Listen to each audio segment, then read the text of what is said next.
नमस्कार दोस्तों, आप सभी प्यारे भाइयों बहनों को सादर प्रणाम। मैं कुलदीप त्यागी, आप सभी का बीके क्लासेज ऑनलाइन एवं ऑफलाइन यूपी पुलिस री एग्जाम स्पेशल बैच में स्वागत एवं अभिनंदन करता हूं। आशा करता हूं कि आप सभी ठीक होंगे, सकुशल होंगे और आपके परिवार में सब कुशल मंगल होगा। तो आज की वीडियो का टॉपिक है मध्यकालीन भारत का इतिहास। काफ़ी इम्पोर्टेंट टॉपिक है और उसी प्रकार जैसा टॉपिक इम्पोर्टेंट है तो आज की वीडियो भी काफ़ी इम्पोर्टेंट है, तो आप इसे ध्यान से देखिए, ध्यान से समझिए। तो वीडियो शुरू करते हैं।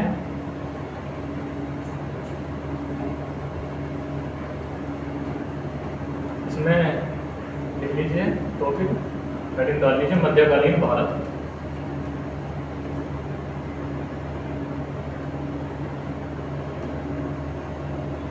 या इंग्लिश में डाल लीजिए history of medieval India.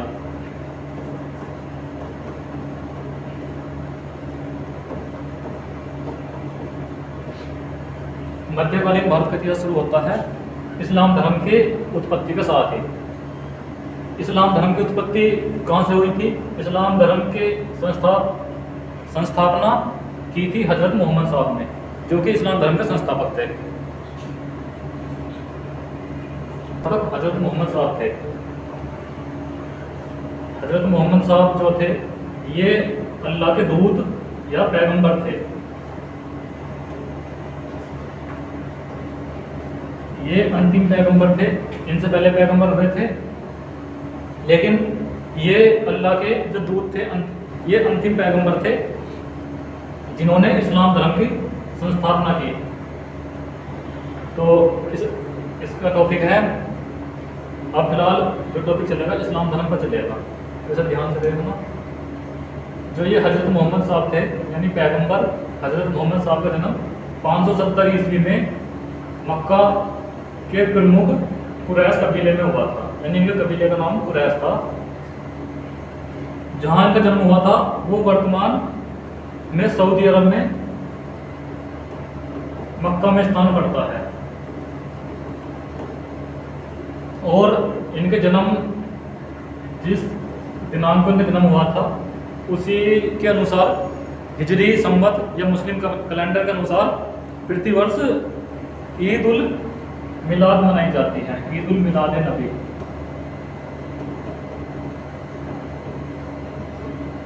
Eid ul मिलाद नबी जो ये मनाई जाती है, ये प्रतिवर्ष हजरत मोहम्मद साहब के जन्म दिन के अनुसार मनाई जाती है। जो इस्लाम धर्म का जो हिजरी सम्मत है उसके अनुसार जो जन्म हुआ था उसी के अनुसार हर साल मुस्लिमों द्वारा ईद उल मिलाद का पर्व मनाया जाता है। हजरत मोहम्मद साहब के पिता का नाम अब्दुल्ला था और माता का नाम अमीना था।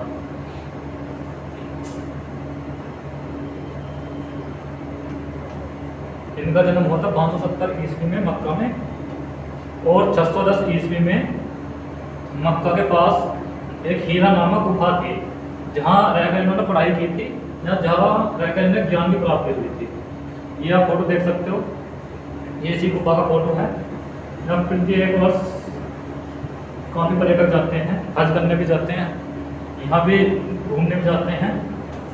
और ये फोटो आप देख रहे हैं, फोटो मक्का का है, काबा का, जहाँ की प्रत्येक वर्ष इस्लाम धर्म के अनुयायी यहाँ हज करने के लिए जाते हैं। जो हज करने जाते हैं यहाँ, वो यहाँ भी देख जाते हैं इस गुफा के पास भी। तो जिस तरह से आजकल आप या आपके जैसे और छात्र, तैयारी करने वाले छात्र लाइब्रेरी में रहकर पढ़ाई करते हैं या कहीं किसी संस्थान में रहकर पढ़ाई करते हैं, तो ऐसे इन्होंने इसी गुफा में रहकर ज्ञान का अध्ययन किया था। यहीं रहकर इन्हें ज्ञान की प्राप्ति हुई थी, इसी गुफा में जो आप फोटो में देख रहे हैं। इस गुफा का नाम हीरा था। ये मक्का के पास स्थित है।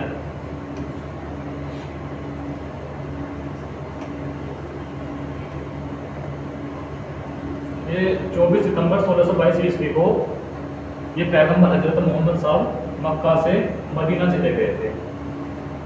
तो जब ये मक्का से मदीना गए थे, इन्होंने यात्रा शुरू की थी, तो उसी के साथ ही मक्का से इनकी यात्रा की शुरुआत थी। इस्लाम जगत में मुस्लिम सम्मत या हिजरी सम्मत के नाम से कैलेंडर का की शुरुआत हुई थी।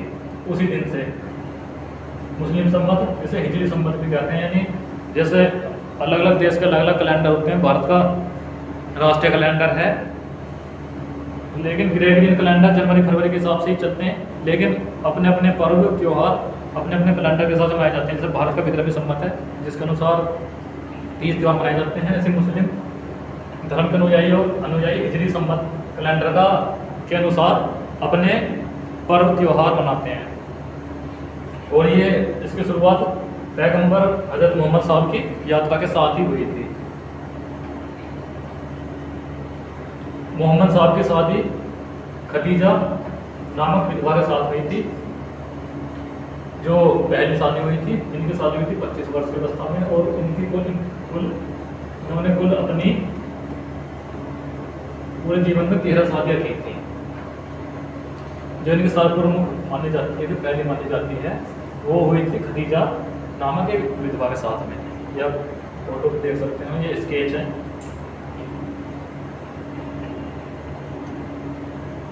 तो जो मोहम्मद साहब की पत्नी थी खदीजा, इनसे इनको एक बेटी हुई थी जिसका नाम फातिमा था, और इन्होंने फातिमा की शादी की थी अली नामक व्यक्ति से। जो ये अली थे, ये इनके दूर के रिश्ते के चचेरे भाई लगते थे मोहम्मद साहब के। ये आप तस्वीर देख सकते हो, ये AI द्वारा निर्मित तस्वीर है, यानी आर्टिफिशियल इंटेलिजेंस द्वारा। तो इनकी पुत्री का नाम फातिमा था और दामाद का नाम अली, यानी हजरत अली।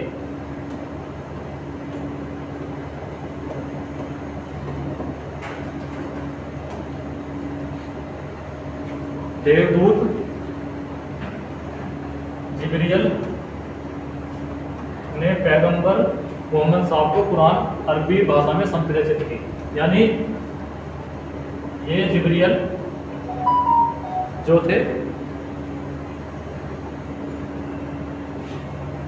ये एक फरिश्ते के रूप में आए थे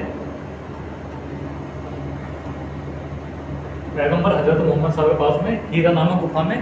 जो गुफा थी, जिसका आपको भी पहले बताया वीडियो में, उन्होंने ये फोटो देख सकते हो, ये इन फरिश्ते का फोटो है जिब्रील नामक, और ये मोहम्मद साहब हैं।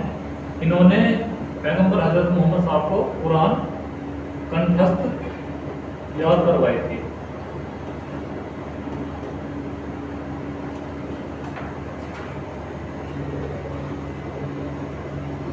ये आप हम देख सकते हो इनके फोटो में, ये फरिश्ते के रूप में आए थे जिन्होंने हजरत मोहम्मद साहब को कुरान का अध्ययन करवाया था।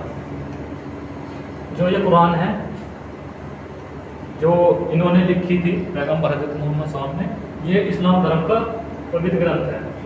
ये कुरान का कवर फोटो देख सकते हैं।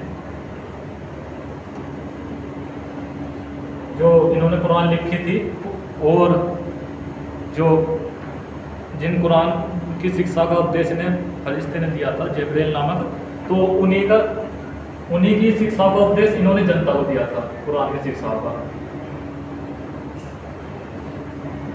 इन्होंने जो पुस्तक लिखी थी कुरान, उसी को ये जन जन में प्रचारित करते थे, जन जन में उसका उपदेश देते थे। और मक्का में इन्होंने उपदेश दिया था, तो मक्का में कुछ लोग इनके समर्थक थे, तो कुछ लोग इनके विरोधी हो गए थे।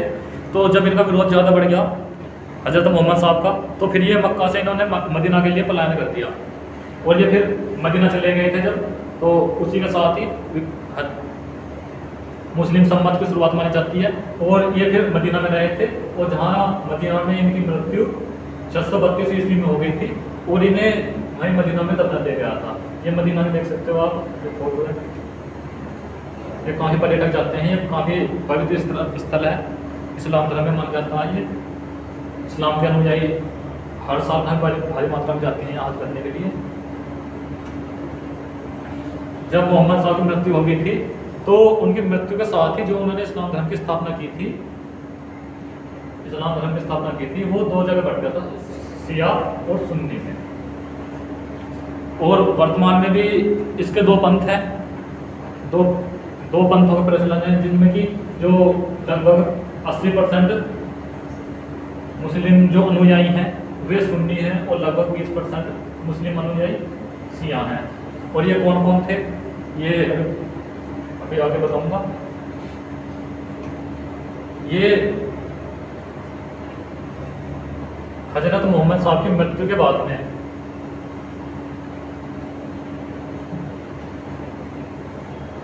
खलीफा बनाए गए थे 3। इनके जो साथ थे 3 अलग अलग खलीफा थे, वे कालक्रम अनुसार बनाए गए थे। पहले एक बनाया गया, फिर दूसरा, फिर तीसरा। तो वो काफ़ी अल्प समय के लिए बनाए गए थे, कम समय के लिए। उनकी आपस में किसी मतभेद की वजह से ज़्यादा देर समय रुक नहीं पाए।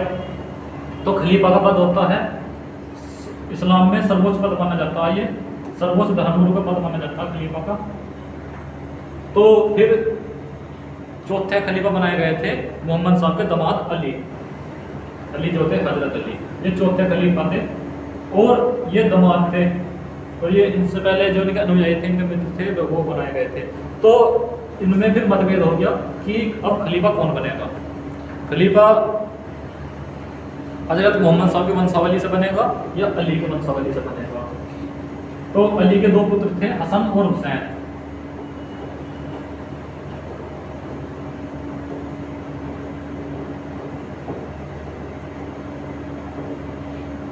अली की हत्या पहले कर दी गई।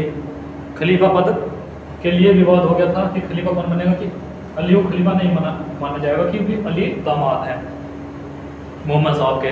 तो अली की हत्या कर दी गई और उसके कुछ समय बाद हसन जो और हुसैन इनके पुत्र थे, उनकी भी हत्या कर दी गई करबला नामक स्थान पर। करबला के युग में इन दोनों की हत्या कर दी गई, इनके पुत्रों की। तो जो अली के वे थे, पुत्र थे, जो उनके वंशावली से संबंधित थे, वो तो अपना को खलीफा को कहने लगे। और जो मोहम्मद साहब के अनुयायी थे, वे अपना को खलीफा कहने लगे। और जो मोहम्मद साहब के अनुयायी थे, वो कहते थे हम खुद हमने खुद सुन के इस्लाम धर्म का पालन करा है, तो हम सुन्नी हैं। और ये सुन्नत में विश्वास रखते थे। और जो अली के अनुयायी थे, ये अपना को शिया कहते थे कि हम न्याय सम्मत इस्लामिक उत्तराधिकारी हैं। तो जो अली के अनुयायी थे, वो तो कहने लगे अपना को शिया। और जो हजरत मोहम्मद साहब के अनुयायी थे, वो अपना को कहने लगे सुन्नी। और जब इनकी हत्या कर दी गई थी अली के पुत्रों की, तो हर साल मुहर्रम मनाया जाता है। मुहर्रम मनाया जाता है, तो जो मुस्लिम शिया हैं वो मनाते हैं मुहर्रम को, तो मातम मनाते हैं। वो काले कपड़े पहनकर हाय हसन हाय हुसैन, वो इन्हीं को याद करते हैं, हाय हसन हाय हसन हाय हुसैन। तो इन्हीं अली के दोनों पुत्रों के शोक में प्रत्येक वर्ष मुहर्रम मनाया जाता है शिया मुस्लिम वाला। तो ये 2 पंथों में बैठ गया था। आपको उम्मीद करता हूँ समझ में आ गया होगा ये। अब चलते हैं नेक्स्ट। तो इस्लाम धर्म के साथ ही इस्लाम धर्म 4 दिशा में फैलने लगा। सऊदी अरब से इस्लाम धर्म 4 दिशा में फैलने लगा। तो भारत में भी आक्रमण शुरू हो गए। जो ये थे अरब वाले थे।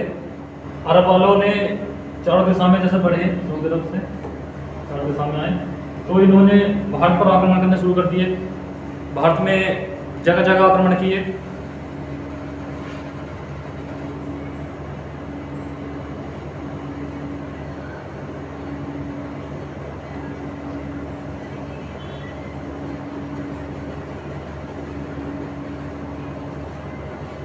तो भारत में जो पहला सफल आक्रमण हुआ था वो मोहम्मद बिन कासिम द्वारा किया गया था। लेकिन इससे पहले भी कुछ आक्रमण हुए थे, जो मुंबई के ठाणे पर हुए थे, मकरान में हुए थे। लेकिन छोटे मोटे छुटपुट आक्रमण होते रहे, लेकिन वो सफल नहीं हो पाए। वो सफल आक्रमण हुआ मोहम्मद बिन कासिम के नेतृत्व में। ये इसे खलीफा ने भेजा था भारत में। तो ये आया था, ये सिंध पर आया था। इसने सिंध पर आक्रमण किया था 712 ईस्वी में। मोहम्मद बिन कासिम को खलीफा के द्वारा भेजा गया था भारत पर आक्रमण करने के लिए। तो जब इसने 712 ईस्वी में सिंध पर आक्रमण किया, जो सिंधु नदी के जहाँ तट है, सिंधु नदी के तट के भाग को सिंध कहते हैं, यहाँ पर एक देवल बंदरगाह था। देवल बंदरगाह पर जो बौद्ध थे, कुछ बौद्ध धर्म के अनुयायी थे, बौद्धों ने मोहम्मद बिन कासिम का स्वागत किया था आक्रमण करने के लिए। जो बौद्ध जो थे वो राजा ताहिर सेन जो सिंध का शासक था उसके खिलाफ थे। राजा ताहिर सेन बौद्ध धर्म का अनुयायी नहीं था, तो उन्हें यह था कि बौद्ध राजा क्यों नहीं है सिंध का, तो वो इनके खिलाफ थे जो बौद्ध थे राजा ताहिर सेन के। तो उन्होंने इस वजह से काफ़ी स्वागत किया, इसका काफ़ी भव्य स्वागत किया मोहम्मद बिन कासिम का, और उसे प्रेरित करा सिंध पर आक्रमण करने के लिए। तो इसने 712 ईस्वी में सिंध पर आक्रमण कर दिया अपनी सेना को लेकर, जिसमें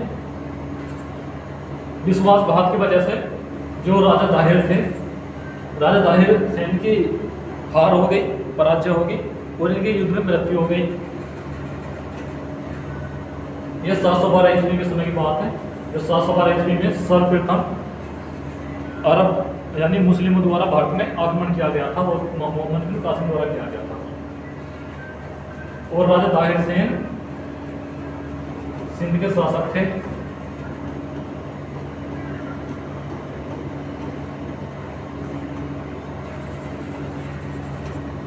और इनको हरा दिया था, युद्ध क्षेत्र में इनकी मृत्यु हो गई थी। इनका उद्देश्य क्या था? जो अरबवासी थे, इनका उद्देश्य था भारत पर आक्रमण करने का, कि भारत की धन दौलत को लूटना और इस्लाम धर्म का प्रचार प्रसार करना। यानी ये सऊदी अरब में रहते थे, जो वहाँ के अरबवासी थे, तो सऊदी अरब में तो कहते थे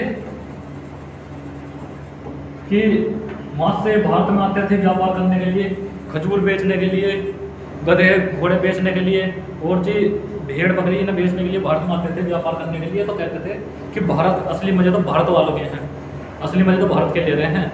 भारत तो अगर सोने की चिड़िया कहा जाए तो भारत को तो वो भी कम है, हम तो यहाँ रहता पड़े, तो हनु हमारी क्या ज़िंदगी है, नो असली ज़िंदगी तो भारत वालों की, नो धन दौलत बहुत है भारत में, नो धन दौलत लूटने के लिए ये भारत में इन्होंने आक्रमण किया था।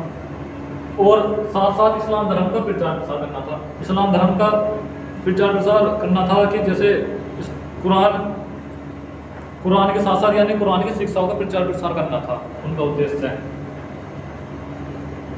कि भारत इतना संपन्न देश है कि भारत में इस्लाम धर्म बढ़ेगा तो हमारी भारत से रिश्तेदारी बढ़ेंगी, हमारा आना जाना बढ़ेगा, हमारे संबंध बढ़ेंगे। अगर हमारी लड़की भारत में बिहाई जाएंगी तो मौज में रहेंगी।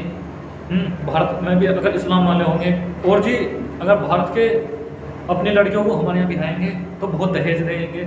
तो इनका उद्देश्य ये था, इस्लाम धर्म का प्रसार करने का उद्देश्य ये था कि भारत की संपदा को देखकर, धन संपत्ति को देखकर बहुत ज़्यादा उनमें एक तरह का लोभ था, लालच था। भारत के से वे काफ़ी प्रभावित हो गए थे भारत की संपन्नता से। तो इनका उद्देश्य था भारत पर आक्रमण करना। ये आप तस्वीर देख सकते हैं, ये तस्वीर अफगानिस्तान की है। अफगानिस्तान में स्थित है ये स्तंभ।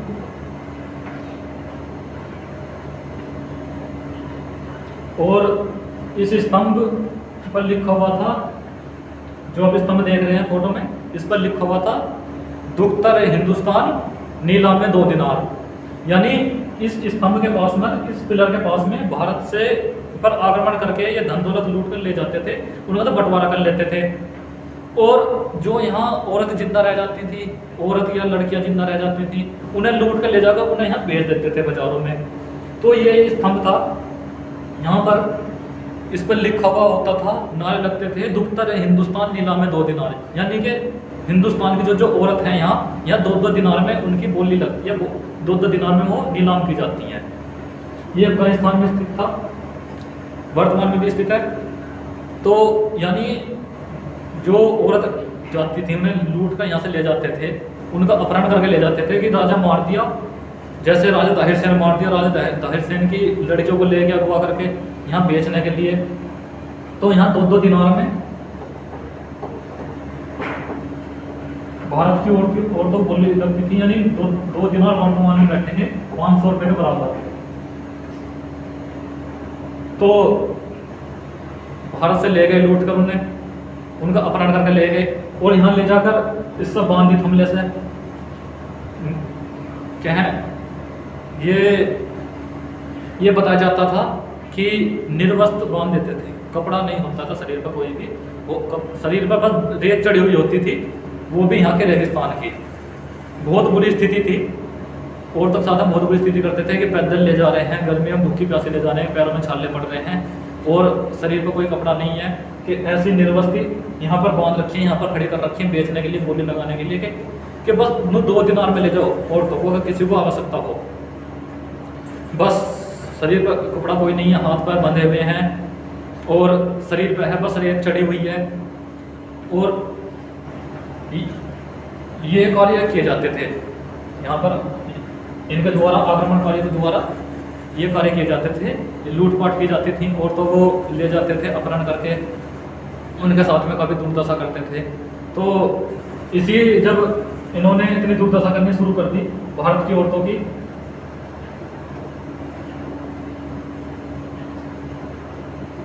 कि जब बहुत ज़्यादा दुर्दशा होने लगी तो फिर भारत की औरतों ने फिर जोहर करना शुरू कर दिया, यानी जिसके पति लड़ते लड़ते खत्म हो गए, जब हार देखने लगी कि दुश्मन के देश, दुश्मन के हाथ में जाने के बजाय हम तो मरना पसंद करेंगे, तो फिर औरतों ने ऐसे दुश्मन के हाथ तो पड़ने के बजाय फिर उन्होंने अग्निकुंड में, अग्नि में स्नान करके मरने का रास्ता चुना। अब अगला टॉपिक है महमूद गजनी।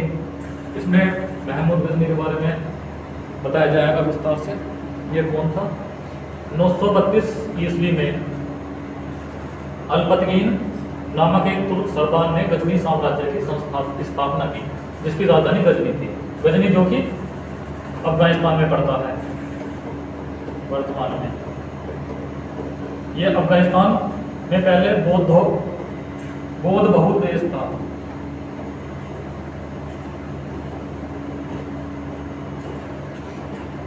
ये बौद्ध बहुल देश था, जो यहाँ के बौद्ध थे। फिर जैसे जैसे जैसे बौद्धों ने जब तक संरक्षण में रहे, यहाँ के भारत के राजाओं के संरक्षण में रहे, तो जब तक तो वो सुरक्षित रहे।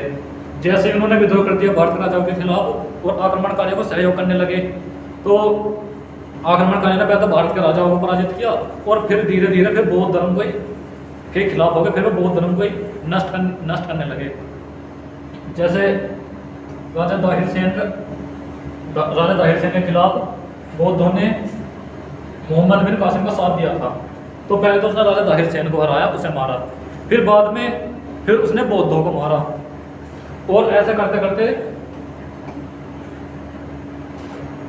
ये अफगानिस्तान में भी अल्पतगीन नामक तुर्क सरदार ने एक गजनी साम्राज्य की स्थापना कर ली, जिसकी राजधानी गजनी थी, जो कि अफगानिस्तान पड़ता है। और ये दुख्तर हिंदुस्तान, ये स्तंभ का नाम है, ये भी वहीं अफगानिस्तान पड़ता है।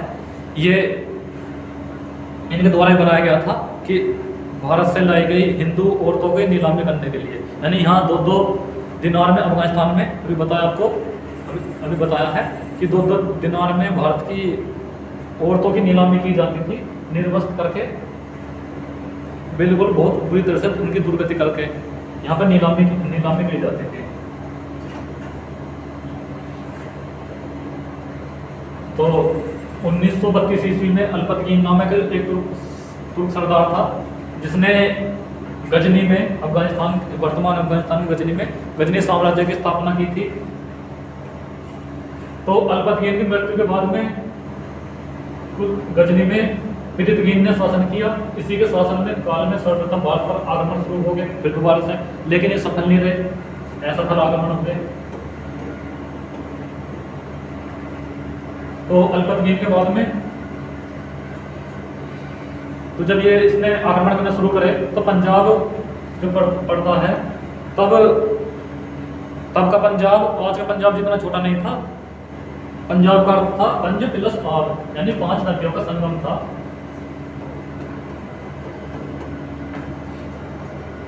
तब जो 5 नदियों का जहाँ 5 नदियों का गिरवा क्षेत्र था, उसे पंजाब कहा करते थे।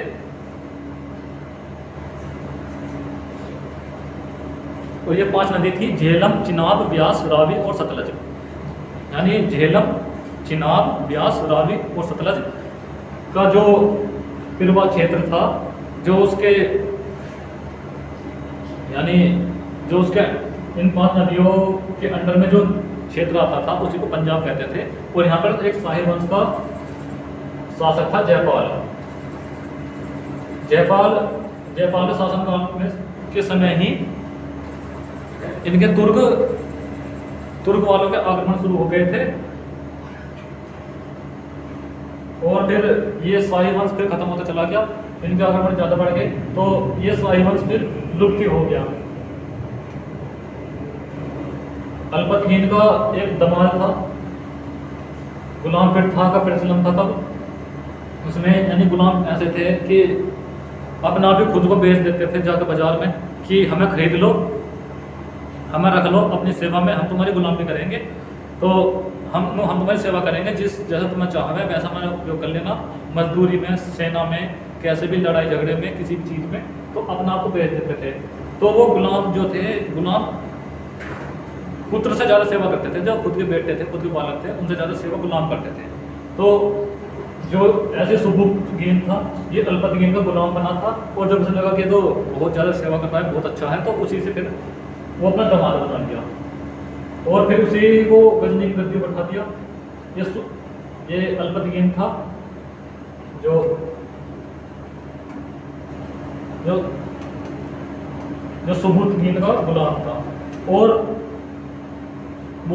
फिर सुबुक्तगीन का पुत्र हुआ मोहम्मद गजनी, महमूद गजनी, जिसका जन्म गजनी में हुआ था 971 ईस्वी में।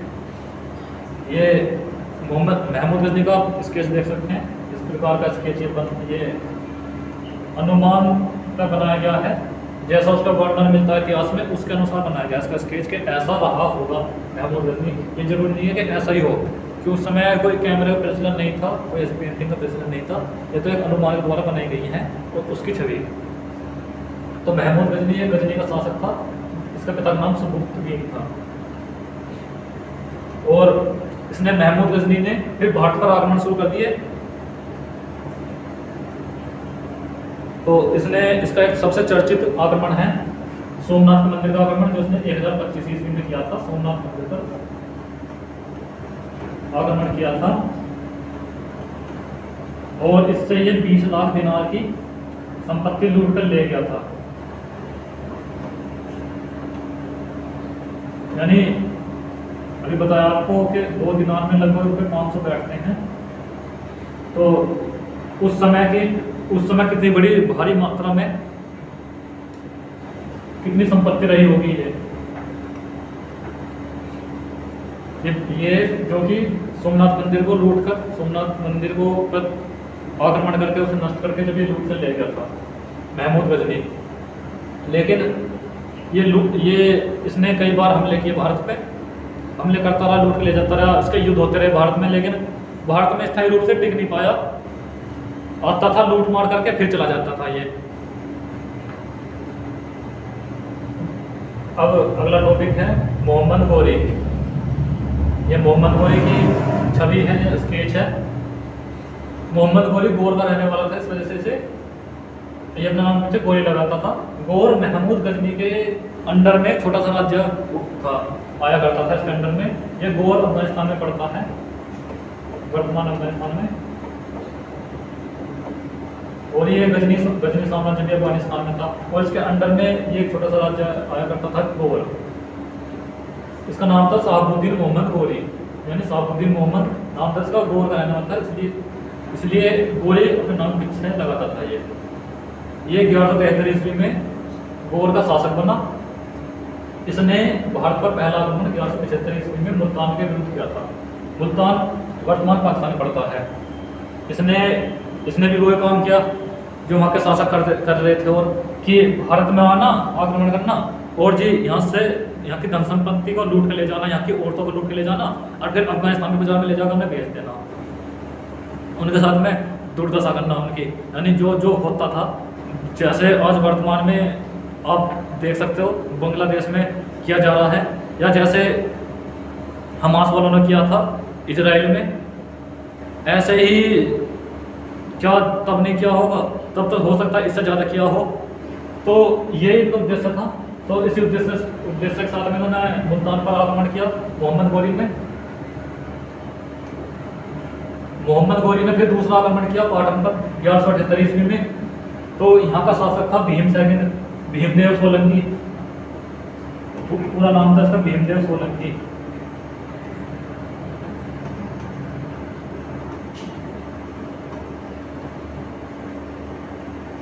और इनकी भीमदेव सोलंकी की मृत्यु हो गई थी। और भीमदेव सोलंकी की मृत्यु होने के बाद में ये तस्वीर देख रहे हैं, ये उस समय तत्काल वहां की रानी थी, रानी नायकी देवी।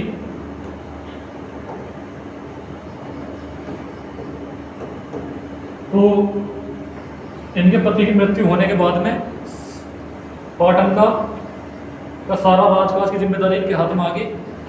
तो इसे मौका लगा बढ़िया कि इस समय पाटन पर किसी राजा का शासन नहीं है, तो इस समय राजा का शासन नहीं है, तो इस टाइम आसानी से जीता जा सकता पाटन को। यही सोचकर इसने पाटन पर हमला कर दिया। उद्देश्य था कि यहाँ की रानी को जो है रानी नायक देवी, इसे अपने अंडर में कर लूँगा, इसे अपनी दास बना लूँगा रानी नायक देवी को, और इसे यहाँ की धन संपत्ति को लूट लूँगा। तो रानी नायक देवी थी, तो इसने पाटन पर जैसा हमला करने के लिए आया, तो रानी नायक देवी ने सेना तैयार कर दी अपनी इससे युद्ध करने के लिए। रानी नायक देवी बहुत बहादुरी के साथ में लड़ी इसके खिलाफ, मोहम्मद गौरी के खिलाफ बहादुरी के साथ में लड़ी, और इसे इतनी बुरी तरह से हराया, इतनी बुरी तरह से परास्त करा कि इसे अपनी जान बचानी यहाँ से भारी होगी, जान के लाले पड़ गए कि हाथ जोड़ कर अपनी जान की भीख मांगने लगा। तो नायक देवी ने देखा कि नो इसे छोड़ना तो सही नहीं है, नो छोड़ने लायक है, माफ़ी देने लायक है नहीं, तो इसे मार भी नहीं सकते। इसे मार दिया तो एकदम नो इसे तो बड़ी दर्दनाक, इसे आराम से मारेंगे धीरे धीरे। तो रानी नायक देवी इसे जो कि ये गलत नज़र देख इसे आया था, रानी नायक देवी पर इसकी गलत नज़र थी, तो नायक देवी ने इसे नपुंसक बना दिया, यानी इसका गुप्तांग काटकर बिल्कुल से हिजड़ा बना दिया, हिजड़ा बना के छोड़ दिया।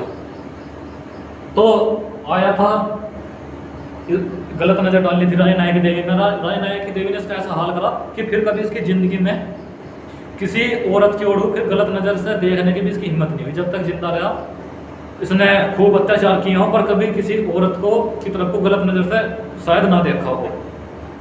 तो इसके ऊपर एक फिल्म भी बनी हुई है रानी नायक देवी के ऊपर, शायद आप सर्च करोगे मिल जाएगी आपको कहीं ना कहीं। अगर डिटेल में आपको इसके बारे में पढ़ना है, मोहम्मद गौरी के बारे में जानना है, तो आप फिल्म देख सकते हैं, नायक देवी के जीवन के ऊपर बनी हुई फिल्म।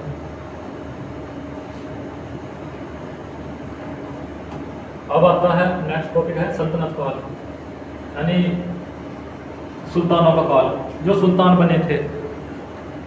तो सुल्तान का पद खलीफा द्वारा दिया गया था, बगदाद के खलीफा द्वारा। जो खलीफा ये इस्लामिक जगत के सबसे बड़े धर्मगुरु माने जाते हैं, ये बनाते थे सुल्तान। तो जैसे जो सुल्तान का काल है, सुल्तान जैसे नवाबों की नवाबियत होती है, राजाओं के राज्य, ऐसे सुल्तानों की सल्तनत थी। तो सल्तनत काल में आता है सबसे पहला नाम आता है गुलाम वंश का, यानी जो कि गुलामों के द्वारा बनाया गया था, जो कि गुलामों के द्वारा शासन किया गया था, कि उसमें अपने पुत्रों से ज़्यादा गुलामों को अधिकार दिए जाते थे। तो उन्हीं के बारे में इसमें टॉपिक में चलेगा कि उनका वंश कैसे शुरू हुआ, कैसे उनकी सल्तनत शुरू हुई और कब तक चली। तो गुलाम वंश की स्थापना की थी 1206 ईस्वी में कुतुबुद्दीन ऐबक ने। कुतुबुद्दीन ऐबक कौन था? यह गौरी का गुलाम था, यानी मोहम्मद गौरी का गुलाम था। मोहम्मद गौरी भारत में आया था, भारत के उसने कुछ क्षेत्रों को जीत लिया। मोहम्मद गौरी ने 1191 में तराइन का पहला युद्ध लड़ा था।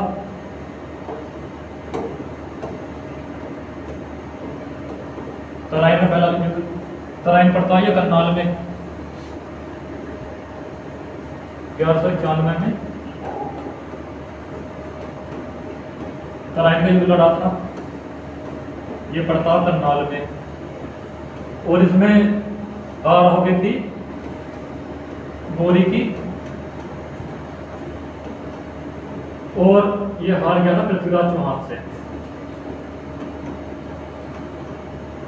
पृथ्वीराज से।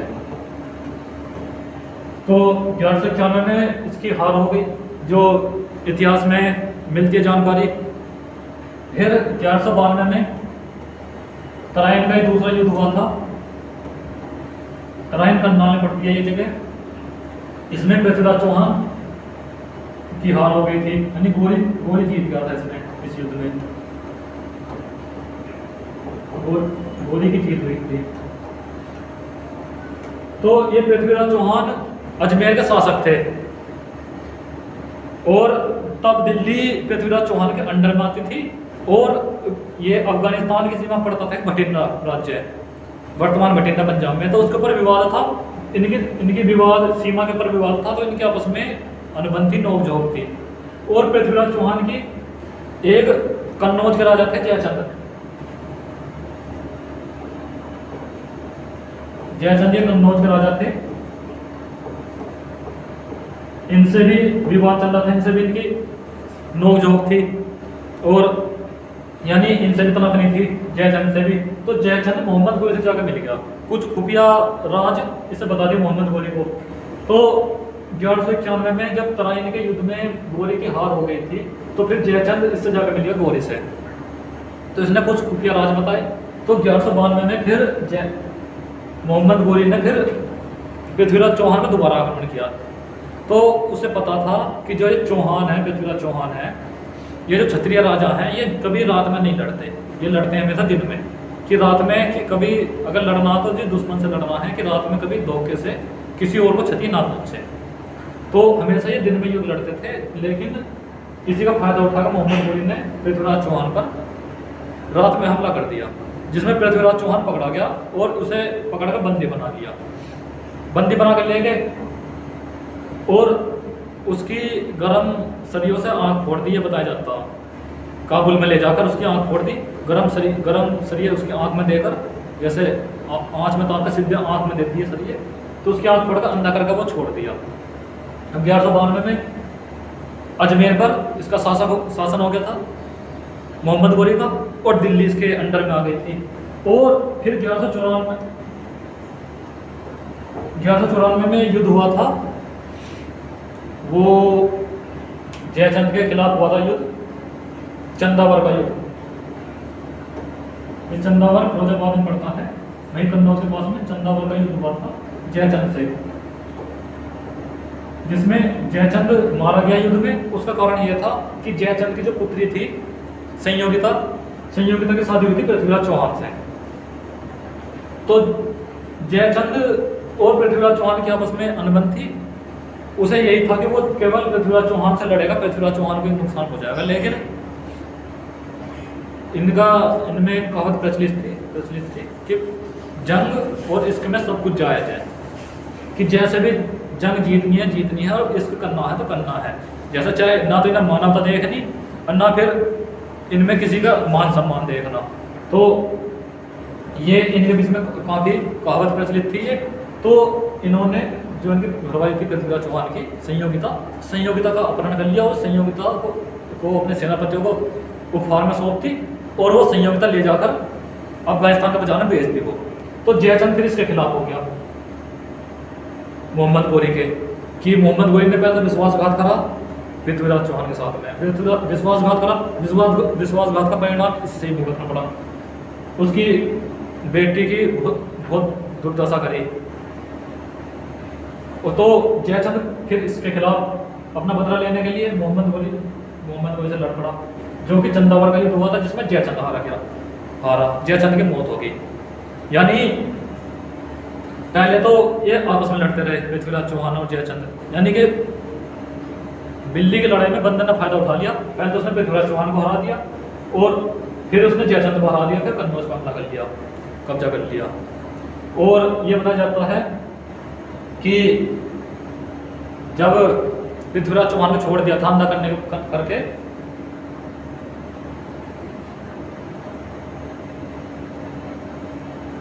तो 1206 ईस्वी में काबुल में एक पृथ्वीराज चौहान, एक इसका दरबारी कवि था चंद बरदाई के साथ में मोहम्मद गोरी के दरबार में चला गया आंख पे पट्टी बांध कर कि नू जी ये हमारे एक वे हैं, हमारे सैनिक हैं एक नुहा जी। इन्होंने आंख में पट्टी बांध रखी है, क्यों? क्योंकि ये बिना देखे भी आवाज़ पर तीर चला देते हैं। अच्छा नुहा, तो नुहा चला के दिखाओ। तो उसने पट्टी इस वजह से बांध दी कि जिससे ये पहचान में ना आए कि ये तो वही पृथ्वीराज चौहान से मैंने अंधा करके छोड़ दिया था। तो लेकिन अंधा जब भी था, लेकिन फिर भी उसने आंख में पट्टी बांध उसे दिखा दिया कि मैं अंधा नहीं हूँ। तो उन्होंने बजाए ढोल बजाए, ढोलक बजाई, घंटे बजाए कि जहाँ से भी आवाज़ सुनाई देती है कि उधर कोई तीर पृथ्वीराज चौहान चला देता। कि जब कई बार ऐसे होता रहा कि जिधर को आवाज़ आती है उधर कोई तीर भी उस सही निशाने पर लगता, तो फिर इसके मुंह से निकल गई, मोहम्मद गोरी के मुंह से जो फोटो है इसका, मोहम्मद गोरी के मुंह से निकल गई शाबाश, ताली बजाई और जैसे मुंह से शाबाश निकली तो इसके पास में ही खड़ा था उसका कवि जो चंद बरदाई था। चंद बरदाई ने तब ये कविता सुनाई, 4 बांस 24 गज अंगुल अष्टप्रमाण, ताऊ पर सुल्तान है मत चुका चौहान। ये तब उसने सुनाई थी, एक पंक्ति सुनाई थी कि 4 बांस 24 गज अंगुल अष्टप्रमाण, यानी 8 अंगुल पर, इतने ऊपर सुल्तान बैठा है, ताऊ पर सुल्तान। 4 बांस 24 गज अंगुल अष्टप्रमाण, ताऊ पर सुल्तान है मत चुका चौहान, यानी चुक मत चौहान, मार दे सर। तो उसकी आवाज़ सुन गए, सीधा निशाना उसी तरफ चला दिया और सीधा माथे में लगा दिए इसके मोहम्मद गोरी की वहीं मृत्यु होगी। तो यही वर्णन मिलता है कि 1206 ईस्वी में इसकी काबुल में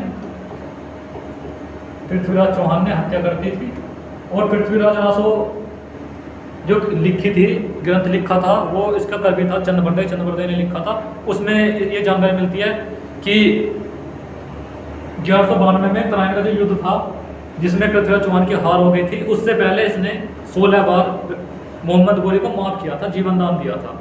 लेकिन उसे तो 16 बार हराया था, उसका एक ही दाव लग गया रात में, वो भी धोखे से पृथ्वीराज चौहान को हरा दिया और उसी में उसके आँख फोड़ दी, अंधा कर दिया, और वो भी गर्म चिमटों से। तो उसके बाद में 1206 ईस्वी में मोहम्मद गोरी की हत्या करने के बाद में चंद बरदाई ने पृथ्वीराज चौहान को मार दिया और पृथ्वीराज चौहान ने चंद बरदाई को वार कर दिया। और वहाँ पर एक दूसरे जान लेकर उन्होंने अपनी जान दे दी कि हम खुद ना मरेंगे तो हमें ये मार देंगे, मोहम्मद गोरी के जो सेनापति हैं वे बुरी तरह से मारेंगे, इससे तो हो जी हम अपना खुद ही मर जाए। तो वहाँ इन्होंने अपनी जान दे दी थी। और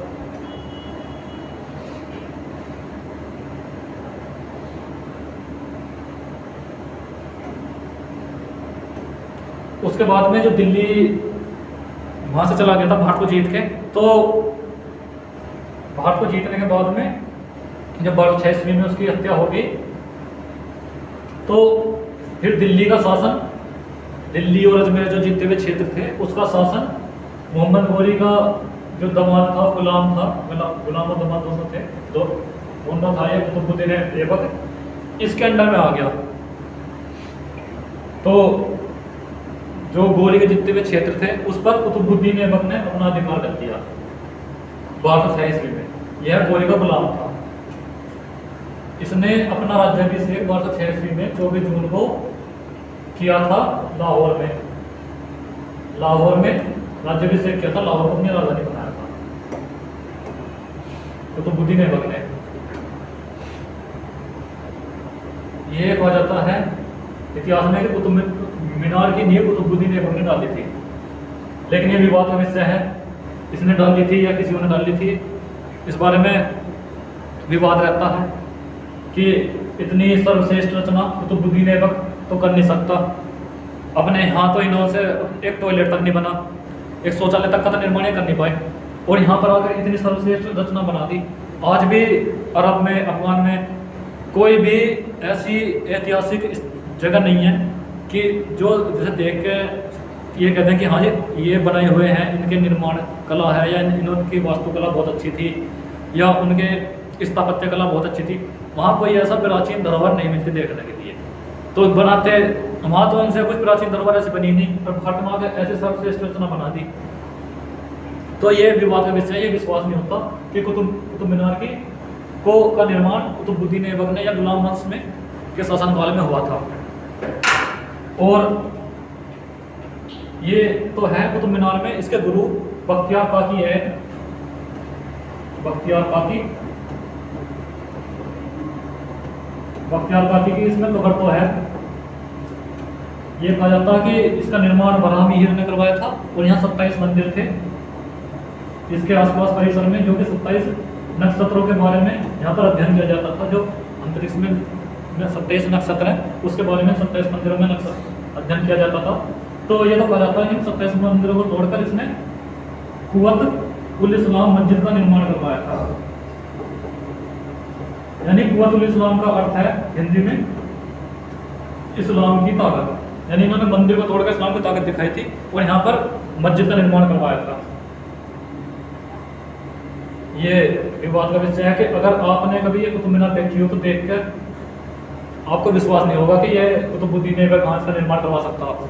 इसके बाद में छोटी मोटी इन्होंने निर्माण करवाए, वे तो ज़्यादा दिन चले नहीं। अलाई मीनार का निर्माण करवाया, वो भी इससे बिल्कुल निकृष्ट क्वालिटी की है, उसकी बिल्कुल गुणवत्ता बिल्कुल ख़राब है। तो ये कैसा है, ये कोई इस पर कोई विश्वास नहीं कर सकता। इसके ऊपर संदेह पैदा होता है कि इसका निर्माण कुतुबुद्दीन ऐबक ने करवाया था। और ये क्यों करवाया गया निर्माण मीनार का? मीनार का किस लिए निर्माण होता है? जो निर्माण होता था पहले राजा द्वारा करवाया जाता था, तो वो देख रेख के लिए करवाया जाता था, सिक्योरिटी के उद्देश्य से, यानी अपनी सुरक्षा के लिए बनाया जाता था। यहाँ कोई किला नहीं था जिसकी सिक्योरिटी करनी थी, ये कोई मस्जिद की मीनार नहीं थी कि जो यहाँ चढ़कर इस पर नमाज देनी थी या अजान पढ़नी थी कि इतनी ऊंची यहाँ से अगर कोई चढ़ गया अजान पढ़ेगा इस मंजिल पर तो यहाँ नीचे आवाज़ किस आएगी, इतनी ऊंची मीनार का भी निर्माण नहीं होता। तो ये विवादित विषय है। अब इसमें अगला पॉइंट है, कुतुबुद्दीन ऐबक की मृत्यु 1210 ईस्वी में चौकान खेलते समय घोड़े से गिरकर हो गई थी। 1210 ईस्वी में इसकी मृत्यु हो गई थी, लाहौर में इसकी मृत्यु हुई थी, वहीं से दफना दिया गया था। लेकिन इसकी मृत्यु कैसे होगी? घोड़े से गिर के।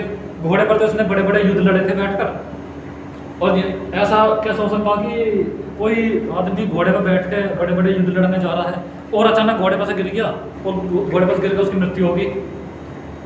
और घोड़े पर से गिरने से ऐसे मृत्यु नहीं होती, किसी की चोट लग सकती है या थोड़ी बहुत क्षति पहुंच सकती है। तो इसके बारे में ये है, ये देख सकते हो आप, इसका स्केच देख सकते हो, इसकी मृत्यु कैसे हुई थी। तो एक चौगान खेल होता है, यानी कि एक मैदान में खेला जाता है, ये घोड़ों पर बैठकर खेला जाता है ये गेम।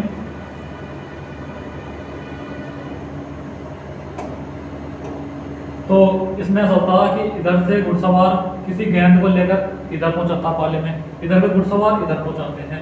तो वो इसी तरह से खेला जाता है कि अगर यहाँ से किसी गेंद को, किसी वस्तु को डंडी के सहारे से या किसी छड़ी के सहारे से इधर पहुंचा दिया तो हाँ जी नो, इधर वाले जो पक्ष है वो जीत गया। अगर इस इधर के पक्ष ने इधर पहुंचा दिया तो इधर का पक्ष जीत गया। तो ऐसे खेल खेला जाता था। तो कुतुबुद्दीन ऐबक ने मेवाड़ में एक राजा था करण सिंह, राजपूत राजा था ये।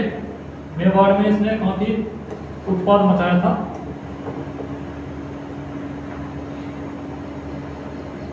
मेवाड़ को इसने काफी नुकसान पहुंचाया था। तो इसने वहां से धन दौलत खूब लुटी और वहां के उनके जो कीमती वस्तु थी उन्हें भी लूट कर आ गया ये। तो करण सिंह राजपूत का एक घोड़ा था सुब्रक घोड़ा।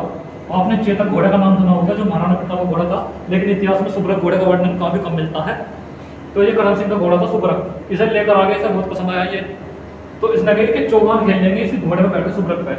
और करण सिंह जो था वो यहाँ खड़ा कर दिया बीच में जंजीरों में बांध कर। तो ये था कि जंजीरों में बांध कर यहाँ खड़ा कर दिया कि हम किसी गेंद से या वस्तु से नहीं खेल लेंगे, इसके सिर से खेल लेंगे चौगान। यानी कि जो इसके सिर को इधर पहुंचा देगा तो वो जीत जाएगा, जो इधर से इधर को चलेगा इधर वाला जीत जाएगा।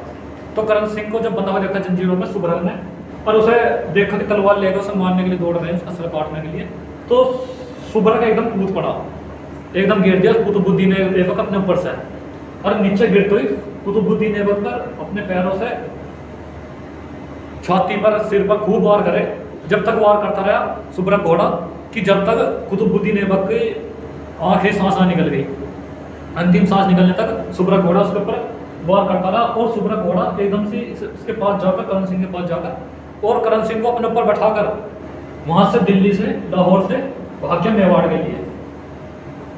और मेवाड़ तक आते आते रुका नहीं, और मेवाड़ आते उसके उसमें जान नहीं रही, फिर काफी दूर दौड़ा था वो, तो मेवाड़ तक आते आते उसमें सांस नहीं रहा, आकर बस गिर गया फिर मेवाड़ में।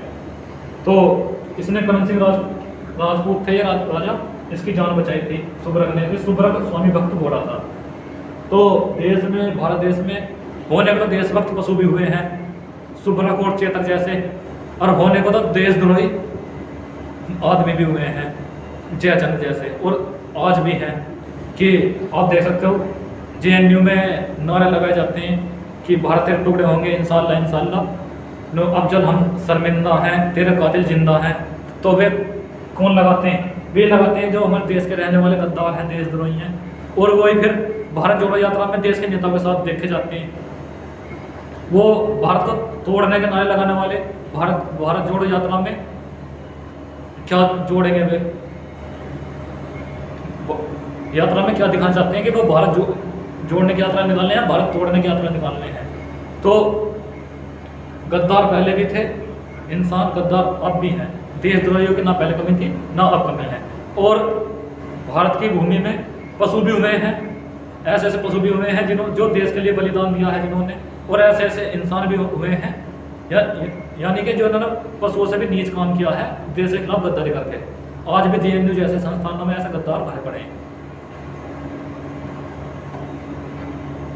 ऐबक का उत्तराधिकारी आराम शाह हुआ, जिसने सिर्फ 8 महीने तक शासन किया लाहौर में। ऐबक के 3 पुत्री थी और एक ही आराम शाह था, इसे इसका नाजायज कुतुब भी कहते हैं। और इसके मरने के बाद में लाहौर में राजगद्दी पर यानी सल्तनत पर आराम शाह बैठा था। आराम शाह की हत्या इल्तुतमिश ने कर दी, ये स्पेलिंग मिस्टेक है, इसकी हत्या इल्तुतमिश ने कर दी थी। और इसकी हत्या करने के बाद ये गद्दी पर बैठा था, ये सुल्तान बना था फिर इल्तुतमिश। और ये छवि है इसकी, इसके स्केच है, ये अनुमान स्केच है, अनुमान लगा के कि ऐसा रहा होगा, किसी ये सही अनुमान नहीं है कि ऐसा ही हो, ये केवल जो किताबों में वर्णन मिलता है, इतिहास की पुस्तकों में वर्णन मिलता है उसके अनुसार ये छवि बनाई गई है। तो उसी के अनुसार AI द्वारा ये निर्मित इसका स्केच है इल्तुतमिश का, जो कि इल्तुतमिश इसका दामाद था कुतुबुद्दीन ऐबक का, जिसने इसकी आराम शाह की हत्या कर दी। हत्या करने के बाद में ये लाहौर में तो इसने हत्या की थी इसकी, और ये बदायूं का गवर्नर था, यानी बदायूं इसे सौंप रखा था कुतुबुद्दीन ऐबक ने। और फिर ये इल्तुतमिश आराम शाह की हत्या कर आया लाहौर में जाकर, लाहौर में बना था वो। और जब उसने लाहौर में उसकी हत्या कर दी तो लाहौर वाले से खिलाफ हो गए जो उसके साथ थे आराम शाह के, तो इसे फिर राजधानी अपनी लाहौर से दिल्ली लानी पड़ी।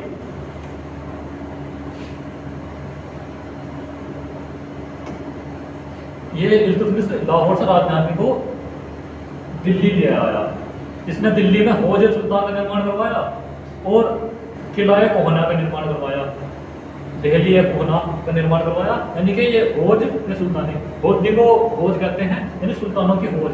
और ये देख सकते हैं आप, ये तालाब का फोटो है और ये किले का फोटो है।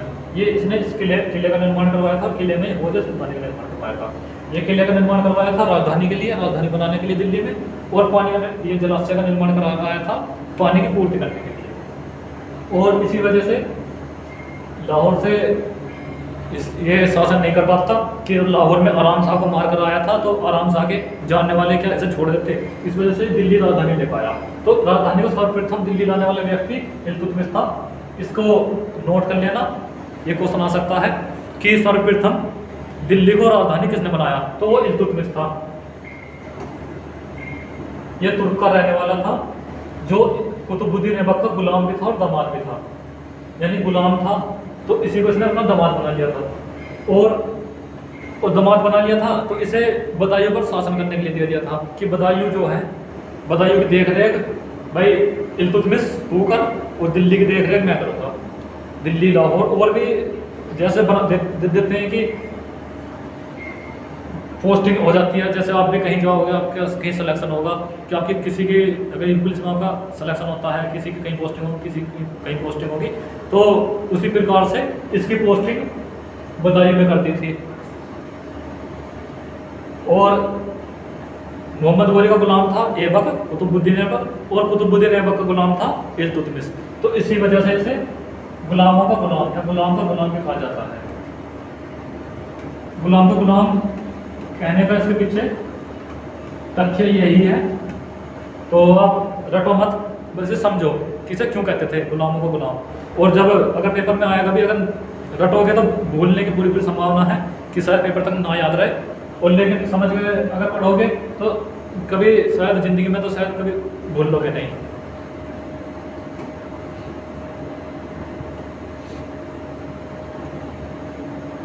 इल्तुतमिश को 1299 ईस्वी में बगदाद के खलीफा ने सुल्तान पद की वैधानिक स्वीकृति प्रदान की थी। तो ये इल्तुतमिश जो था, इसको बगदाद के खलीफा ने खुद सुल्तान की उपाधि प्रदान की थी। ये बगदाद का फोटो है, बगदाद इराक में पड़ता है। ये तब बगदाद में का जो खलीफा हुआ करता था, या जो खलीफा होता था, तो खलीफा को इस्लाम का सर्वोच्च धर्मगुरु माना जाता है कि जो खलीफा कह देगा सभी इस्लाम धर्म के अनुयायियों को वही बात लागू होगी, कि जो जैसे खलीफा ने कह दी कि फिर उस बात का कोई वो नहीं है कि वो बात पत्थर की लकीर है, वो बात सब माननी पड़ेगी जो जो इस्लाम का अनुयायी है। तो इस्लाम का सबसे बड़ा धर्मगुरु था खलीफा। तो खलीफा ने इसे सुल्तान बना दिया था इल्तुतमिश को, सुल्तान की उपाधि दे दी थी कि मैं कह रहा हूँ कि ये सुल्तान है इल्तुतमिश। जब कह दी तो सभी को मानना पड़ेगा वो कि इल्तुतमिश सुल्तान है। और जब पहले थे जो अपना को सुल्तान कहते थे, उन्होंने तो अपना कहते हैं जी हाँ जी हम सुल्तान हैं। अब कोई मानना है उन्हें, कोई उनका विरोध भी कर रहा है। आराम शाह ने कही कि मैं सुल्तान हूँ, कि भाई तू कैसा सुल्तान है, तू कैसे बनेगा सुल्तान, मैं बनूंगा सुल्तान। इल्तुतमिश ने मार दिया आराम शाह को। तो सब अपने अपनी घोषणा करते थे, तो विवाद भी होता था कि एक कोई मानने के लिए तैयार नहीं था। तो इल्तुतमिश को सुल्तान पद खलीफा ने प्रदान किया था कि एक तरह से वैधानिक स्वीकृति मिल गई कि भाई हाँ जी तुम्हें सबक मानना पड़ेगा, तो सुल्तान तुम्हारा इल्तुतमिश है। इल्तुतमिश की मृत्यु 1236 ईस्वी में हो गई। 1229 में ये सुल्तान बना। चंगेज खान से बचने के लिए ख्वारिज्म के सम्राट जलालुद्दीन को इल्तुतमिश ने अपने यहाँ शरण नहीं दी थी। एक ख्वारिज्म जगह पड़ती थी उज्बेकिस्तान में, वर्तमान जो उज्बेकिस्तान है, इसे ये पहले ख्वारिज्म के नाम से जाना जाता था। ये साम्राज्य ख्वारिज्म का एक साम्राज्य सम्राट था जलालुद्दीन। तो उज्बेकिस्तान पर मंगोलों ने हमला किया। मंगोल का शासक था चंगेज खान। ये चंगेज खान पूरे विश्व को, पूरी दुनिया को जीतना चाहता था। तो इसने लगभग अपने जीवन काल में लगभग 4 करोड़ लोगों की हत्या की थी कि जिधर को निकल जाता था उधर केवल मैदान को समतल कर देता था, वहाँ कोई नामो निशान नहीं बचता था। तो ये बचकर ख्वारिज्म का सम्राट जलालुद्दीन इल्तुतमिश के यहाँ आ गया कि जी मैं हंसायूं जान बचा के, मेरे पीछे यूँ लगा हुआ चंगेज खान। तो इल्तुतमिश ने अपने यहाँ शरण देने के लिए मना कर दी कि मैं क्या करूँ, फिर पीछे लगा हुआ तो तू क्या चाह रहा कि वो मेरे पीछे भी लग जा, तेरे जान का दुश्मन बनना है। अब तो हमारे यहाँ आ गया तो पता चलेगा कि इल्तुतमिश ने अपने यहाँ रोक रखा, तो वो मेरी जान का दुश्मन बन जाएगा। तो इसने चंगेज खान को अपने यहाँ शरण नहीं। चंगेज खान के डर की वजह से जलालुद्दीन को अपने यहाँ इसने शरण नहीं दी थी। ये इम्पोर्टेंट नहीं है इसने शरण दी थी या नहीं दी थी। इम्पोर्टेंट ये है कि चंगेज खान जो मंगोल का शासक था वो इसका समकालीन था इल्तुतमिश के। उसका शासनकाल चंगेज खान का और इल्तुतमिश का बराबर था, यानी कि दोनों एक ही समय के शासक हुए हैं। ये क्वेश्चन आ सकता है कि निम्न में से चंगेज खान का समकालीन राजा कौन था, इस प्रकार से क्वेश्चन आ सकता है। चार अगर ऑप्शन दे रखे हैं कि इल्तुतमिश है, उसमें इल्तुतमिश सही है, बाकी सब गलत हैं, तो इस प्रकार से क्वेश्चन आ सकते हैं।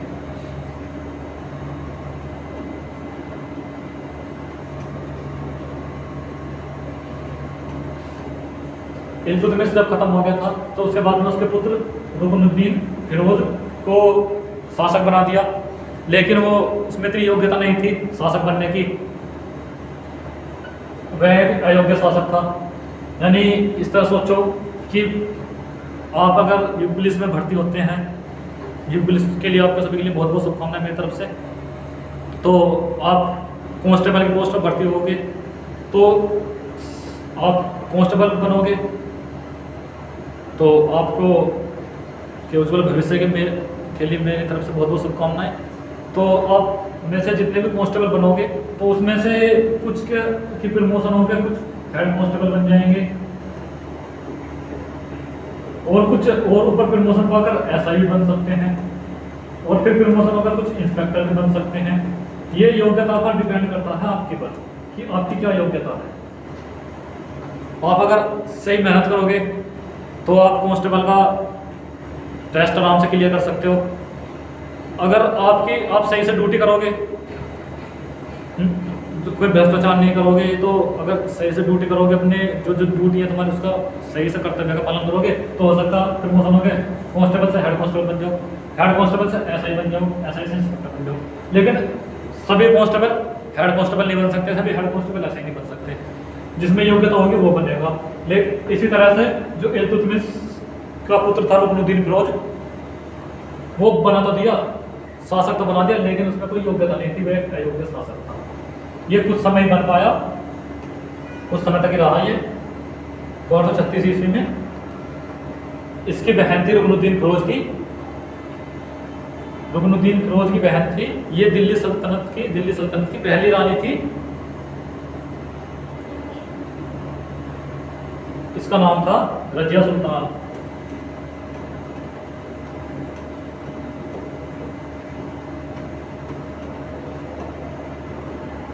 ये रजिया सुल्तान का स्केच है और जो आप देख रहे हो स्क्रीन पर।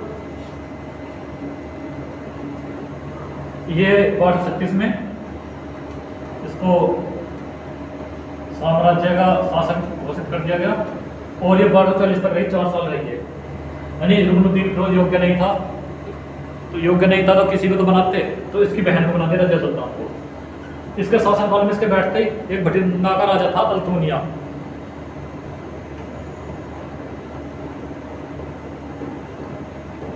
भटिंडा का एक शासक था अल्तूनिया ने विरोध कर दिया कि हम ऐसा नहीं मानते रजिया सुल्तान को। कौन है ये? हमारा अपना स्वतंत्र राज्य है, ये हम स्वतंत्र रूप से शासन करेंगे। तो उसने कहा दी हम नहीं मानते कोई हमसे बड़ा सुल्तान है या कोई हमसे बड़ा राजा है, अपने राजा हम खुद हैं। तो जब ये नहीं मान रहा अल्तूनिया, तो रजिया सुल्तान ने फिर अल्तूनिया से शादी कर ली तो इसे ये अवसर दिखाई दिया कि अगर अल्तूनिया से शादी कर ली तो दिल्ली के शासक मैं रहूंगी और भटिंडा का शासक अल्तूनिया रहेगा। तो अल्तूनिया भी अपने कंट्रोल में रहेगा और दिल्ली भी अपने कंट्रोल में रहेगी। इसने अल्तूनिया से शादी कर विद्रोह को दबा दिया, तो दोनों जगह का शासन अपने अंडर में कर लिया, दिल्ली का भी और भटिंडा का भी। जो दिल्ली था उस समय, यानी जो दिल्ली का सुल्तान था वो पूरे भारत का सुल्तान नहीं था। दिल्ली का मतलब ये नहीं कि जो दिल्ली का बन गया, कुछ राजा बन गया तो पूरे भारत का राजा बन गया। दिल्ली भारत की राजधानी है अब वर्तमान में, यानी सेंट्रल गवर्नमेंट में बीजेपी की सरकार है। तो बीजेपी की सरकार है तो पूरे भारत की जो केंद्र सरकार है या पूरे भारत का जो प्रधानमंत्री है वो मोदी है। लेकिन तब दिल्ली कोई इतना बड़ा राज्य नहीं था, दिल्ली केवल आसपास, दिल्ली के आसपास का क्षेत्र था, दिल्ली, पंजाब और हरियाणा, और बाकी स्वतंत्र थे। इसका मतलब ये नहीं है कि दिल्ली के सल्तनत काल का इतिहास पढ़ाया जा रहा था और पूरे भारत के सल्तनत काल, पूरे भारत का इतिहास पढ़ाया जा रहा था। और राज्यों का इतिहास अलग है और दिल्ली का इतिहास अलग है। मेवाड़ का राजा, मेवाड़ का शासक मेवाड़ का राजा था, बुंदेलखंड का शासक बुंदेलखंड का राजा था, और उदयपुर का नहीं जो राजपूताना था, राजपूताना का शासक राजपूताना का राजा था, गुजरात का शासक गुजरात का राजा था, बंगाल का अलग था। उसी प्रकार दक्षिण में पांडे अलग थे, चोल अलग थे, और दक्षिण भारत में भी अलग अलग शासक रहे हैं। तो ये दिल्ली का इतिहास केवल दिल्ली तक सीमित है, यानी दिल्ली के आसपास के क्षेत्र तक सीमित है। और 1240 ईस्वी इसने अल्तुनिया से शादी कर ली, और फिर 1240 ईस्वी में कैथल एक पड़ता है हरियाणा में जगह, तो इसके खिलाफ हो गए तुर्क के कि नो पति भटिंडा का राजा, पत्नी दिल्ली की रानी, नो हम तो ऐसे ही हैं। तो विद्रोह हो गया, तो कैथल में इन दोनों की हत्या कर देगी, दोनों अल्तुनिया की और रजिया सुल्तान दोनों की हत्या कर दी गई। और इसके बाद में एंट्री होती है बलबन की, गुलाम वंश में बलबन नियुक्त करता है, बैठाता है, महाराजा बनाता है, फिर बलबन खुद राजा बनता है। फिर तुर्कन ये चिहलवानी यानी 40 जो है गुलाम सरदारों का संगठन नियुक्त करता है। और किस तरह से फिर गुलाम वंश आगे बढ़ता है कि और गुलाम वंश में कौन कौन राजा होते हैं, और गुलाम वंश के पता नहीं क्या कारण थे, और गुलाम वंश के बाद में कौन किसका शासन आया और उसने क्या क्या कार्य किए, ये आपको अगली वीडियो में बताया जाएगा। और उम्मीद करता हूँ आज की वीडियो आपको समझ में आ गई होगी, आपके लिए उपयोगी होगी, और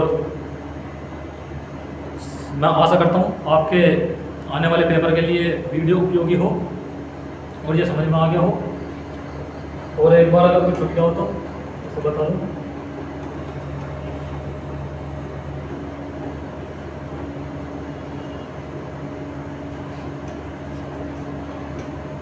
ये इस्लाम धर्म की उत्पत्ति हुई थी अरब में, और अरब से फिर इस्लाम धर्म चारों पृथ्वी के अलग अलग दिशाओं में फैला। और उसमें जो सबसे पहला आक्रमण हुआ भारत में वो अरबवासी थे, अरब का वासी था मोहम्मद बिन कासिम। मोहम्मद बिन कासिम ने सबसे पहले आक्रमण किया, और ये मोहम्मद बिन कासिम भारत से काफी संपत्ति लूट ले गया। और ये ताहिर सेन की 2 लड़कियाँ थीं, उन दोनों को भी ले गया यहाँ से अगवा कर उसका उनका अपहरण करके। काफ़ी सुंदर थी वो लड़कियाँ, तो इसने जाकर ने खलीफा को सौंप दी, उपहार में देती है बगदाद के खलीफा को, कि खलीफा ने भेजा था ये जाओ भी भारत से ला कुछ सामान लूट कर जाओ भारत से लाओ सामान लूट कर, क्या यहाँ बैठे हो, क्या रहे पड़े हो यहाँ। तो ये भारत में आया, वो संपत्ति लूट कर ले गया। तो 2 इनकी लड़की थी राजा ताहिर सेन की, उन्हें भी ले गया। राजा जो वहाँ का खलीफा था, खलीफा को उपहार में देती कि जी तो खलीफा जी आपके लिए जी मैं उपहार लाया हूँ बहुत बढ़िया वहाँ से भारत से। तो क्या है ना, देखो ये 2 लड़कियाँ हैं, मैं इन्हें तुम्हें देना चाह रहा हूँ, बहुत सुंदर है ये, काफ़ी सुंदर थी वो। तो उन्होंने कही तुम इनसे शादी कर लो, इन्हें अपने उसमें रख लो, रखेल बना कर रख लो। तो उन्होंने कही लड़कियों ने जी आप रख लो चाहे बेशक, पर हमारी शादी हो चुकी है पहले। नो अच्छा, लेकिन ये तो कह रहा है, कासिम तो कह रहा है कि आपकी शादी नहीं हुई अभी तक। नो किससे हुई है शादी? नो कासिम से। नो कासिम से शादी हुई, कासिम तो कह रहा है नो ये इससे नो किसी से शादी नहीं हुई है, ये दोनों कुंवारी हैं। तो नो नहीं, ये कासिम से हमारी शादी हो चुकी है, और कासिम ये चाहता है कि हम दोनों तुमसे शादी करें, और इसने हमें ये औजार भी दिए हैं, अपने पल्ले में से दिखा दी 2 तलवार निकाल के, छोटी छोटी तलवार इतनी बड़ी बड़ी, और ये चाहता था कि हम तुमसे शादी करें और तुम्हें मार दें फिर बाद में, जहर देकर या वार करके या कैसे भी तुम्हारी हत्या कर दें। और हत्या करने के बाद में शासन की बागडोर हमारे पास आ जाएगी, और हमसे फिर इसके पास चली जाएगी मोहम्मद बिन कासिम के पास में। मोहम्मद बिन कासिम सुल्तान बनना चाहता है, सुल्तान नहीं, ये खलीफा बनना चाहता है, तुम्हारा खलीफा का पद हत्या चाहता है, इसलिए ये कह रहा है कि हम दोनों तुमसे शादी कर लें, और लेकिन हमारी पहले शादी हो चुकी है, हमारी इच्छा नहीं है तुमसे शादी करने की। उसने कहा अच्छा ये बात है, मोहम्मद बिन कासिम ये साजिश रच रहा है हमारे खिलाफ। तो वो आग बबूला होगा खलीफा, जो वहाँ का खलीफा था बगदाद का, उसने एकदम और देखना था उसने एकदम ऑर्डर दे दिया कि सर यही मार दो खड़े खड़े को, इसका यही गला काट दो। उसका सैनिकों ने मोहम्मद बिन कासिम को वहीं मार दिया बगदाद में, और उसे मार दिया, हत्या कर दी उसकी। और वे जो दोनों लड़कियां थी राजा ताहिर सेन की, वे आराम से खड़ी रही खुशी के साथ में, हंस पड़ी वे। उन्होंने कहा ये तुम्हारा पति खत्म हो गया, तुम क्यों हंस रही हो, खलीफा ने कही जो हमारा पति होता तो कौन सा हमारा पति था ये जो हमें दुख होता। नु आज तक हमने किसी से शादी नहीं की, नु इसने मोहम्मद बिन कासिम ने हमारे बाप की हत्या करी राजा ताहिर सेन की, उसका बदला लिया हमने तुमसे। तो अब वे जैसे उन्हें मारने चले, उन्हें पकड़ने चले लड़कियों को, तो उनके पास में जो तलवार थी उन्होंने एक दूसरे की तलवार मार दी। उनका एक का नाम शायद कर्णावती था और एक का नाम रूपवती था। तो उन्होंने एक दूसरे की तलवार मार के एक दूसरे की हत्या कर दी और वहाँ से ऊपर से छत पर से कूद गई। तो इस प्रकार से मोहम्मद बिन कासिम की हत्या हुई, उसका अंत हो गया। और फिर मोहम्मद बिन कासिम ने 712 ईस्वी में भारत पर आक्रमण किया था, और उससे बाद में फिर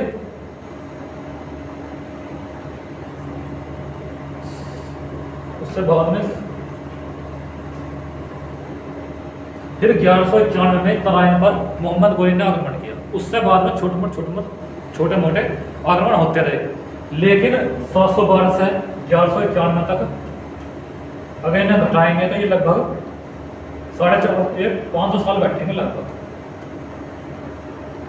500 साल तक भारत पर किसी का आक्रमण करने की हिम्मत नहीं हुई।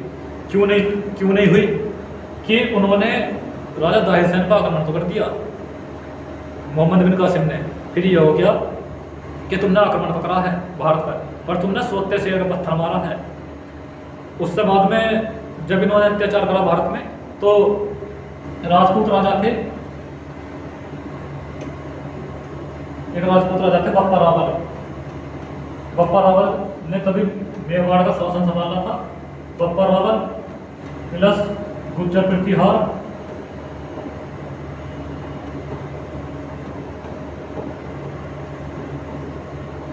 और राजपूत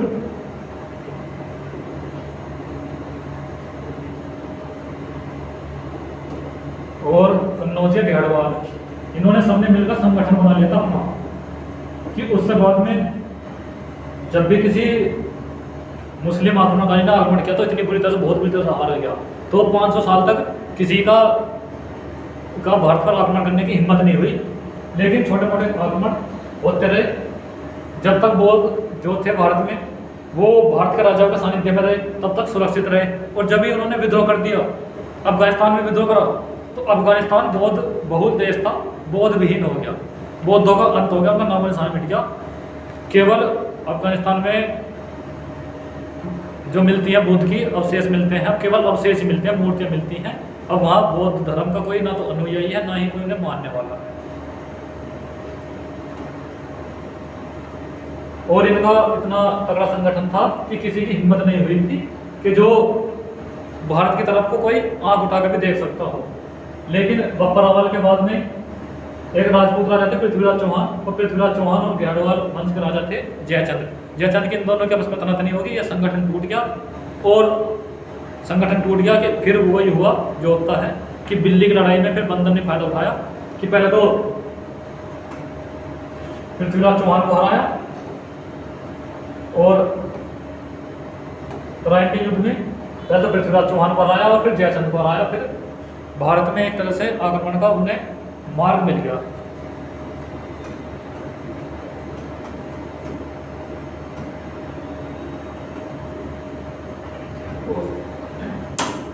बस फिलहाल आज की वीडियो में इतना ही। उम्मीद करता हूँ आप सभी को समझ में आ गया होगा और आपके द्वारा आज की जानकारी आपके लिए उपयोगी होगी। तो अगर आपको सही लगी हो तो अगर आपको उपयोगी लगी हो जानकारी तो लाइक करना, इसे शेयर करना। तो अगर कुछ पॉइंट आपको समझ में नहीं आया हो तो उसके बारे में कमेंट करना। और आप सभी का वीडियो देखने के लिए आभार। आप सभी को नमस्कार, जय हिंद।